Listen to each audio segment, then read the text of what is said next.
सृष्टि बचपन से ही दिखने में सुंदर नहीं थी, लेकिन अमीर बाप की बेटी सृष्टि पर उसकी माँ जान छिड़कती।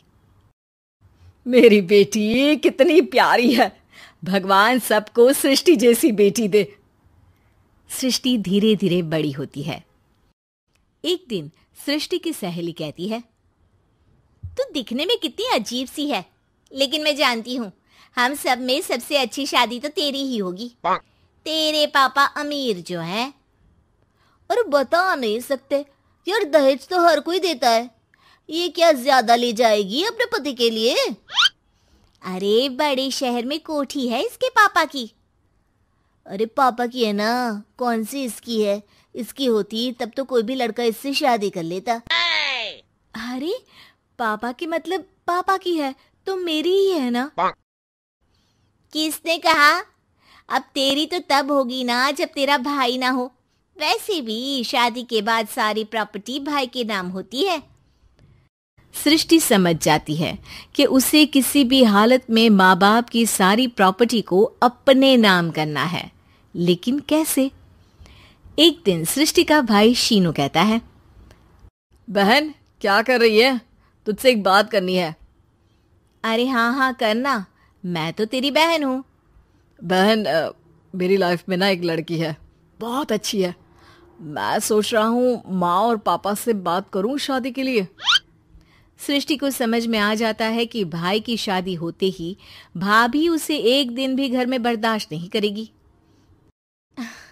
क्या बात है भाई, बताना कौन है वो? यार वो बहुत अच्छी लड़की है, पढ़ी लिखी है, मेरे साथ जॉब भी करती है। बस एक प्रॉब्लम है। प्रॉब्लम? क्या प्रॉब्लम है भाई? यार वो शादीशुदा है, लेकिन उसके पति ने उसे सिर्फ इसलिए छोड़ दिया क्योंकि उसके माँ बाप दहेज नहीं दे पाए। सृष्टि ये सुनकर न जाने क्यों खुश हो जाती है। अरे भाई तो क्या हुआ, लड़की तुझे तो पसंद है ना? शीनू को लगता है कि बहन उसे समझ रही है। वो इस बात से अनजान होता है कि उसकी बहन की मंशा पूरा घर हड़पने की है।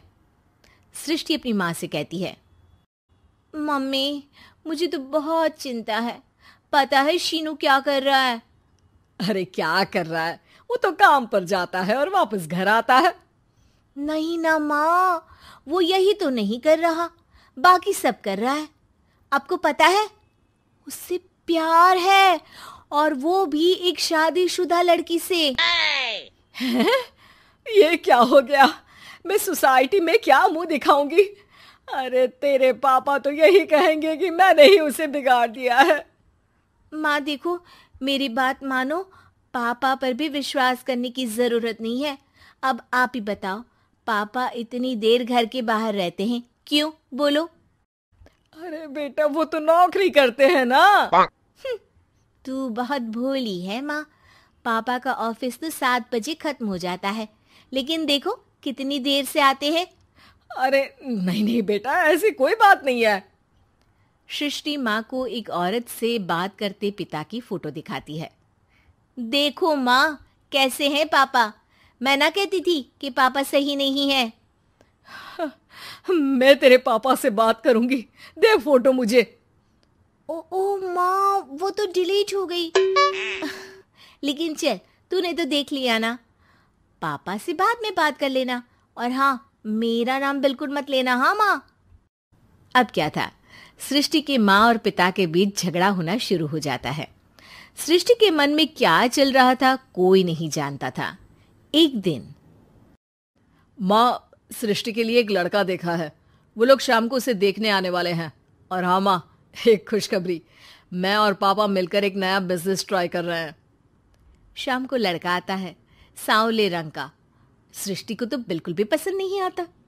लड़की की माँ कहती है, लड़की का चेहरा तो कोई खास नहीं, लेकिन अगर मेरे बेटे को आप लोग सेटल कर दें तो मैं उसकी शादी आपकी बेटी से करवा दूं। सृष्टि को लड़का बिल्कुल पसंद नहीं था। उसे भाई पर गुस्सा आ जाता है।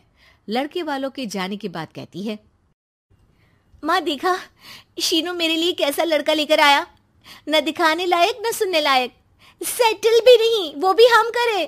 अरे माँ, मैं जानती हूँ ये मेरी शादी किसी भी घर में क्यों करवाना चाहता है। अरे कैसी बात कर रही है बहन?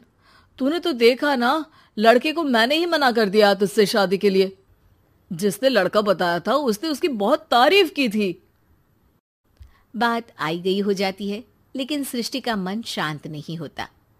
क्या करूँ, कुछ समझ में नहीं आ रहा।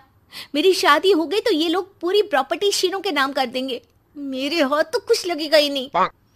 तभी सृष्टि को आइडिया आता है। वो किसी वकील को फोन करती है। जी देखिए, अगर आपके मम्मी पापा का तलाक हो जाता है तो आपके पिता की आधी प्रॉपर्टी आपकी माँ के नाम हो जाएगी, फिर उसे वो किसी को भी दे सकती है। सृष्टि अब माँ को बेटे के खिलाफ भरती है। माँ, शीनू पर नजर रखा करो। वो जिस लड़की के प्यार में है ना, वो शादीशुदा है। यहाँ आएगी, सारा पैसा, रुपया, जमीन, जायदाद सब हड़प लेगी। पापा का भी हाल तुमसे छुपा नहीं है। ऐसा ना हो कि मैं और आप एक दिन सड़क पर भीख मांगे। हे भगवान, मैं तो जीते जी मर जाऊंगी अगर ऐसा हो गया तो। ऐसा हो गया नहीं माँ, ऐसा ही होगा। अभी समय है, आगे का सोच लो।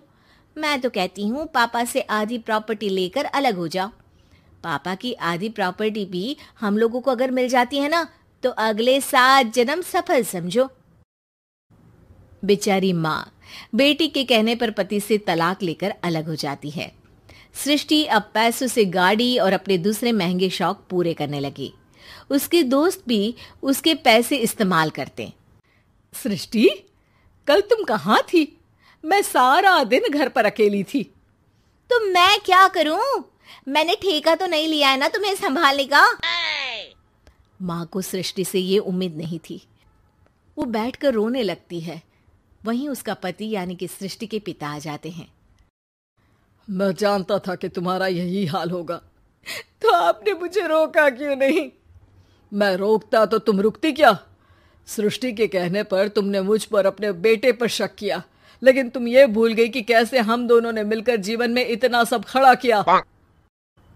माँ पति के गले लग जाती है। मुझे माफ कर दीजिए, मैंने आपकी कमाई का एक बड़ा हिस्सा गवा दिया। कोई बात नहीं, तुम साथ हो तो मैं ऐसी 7 प्रॉपर्टी खड़ी कर दूंगा। तभी वहां सृष्टि आ जाती है रोते हुए। माँ, मयंक ने मुझे छोड़ दिया। वो बोल रहा था जब तक मेरे पास पैसे थे तब तक ही वो मेरे साथ था। पापा, माँ, मुझे माफ कर दीजिए।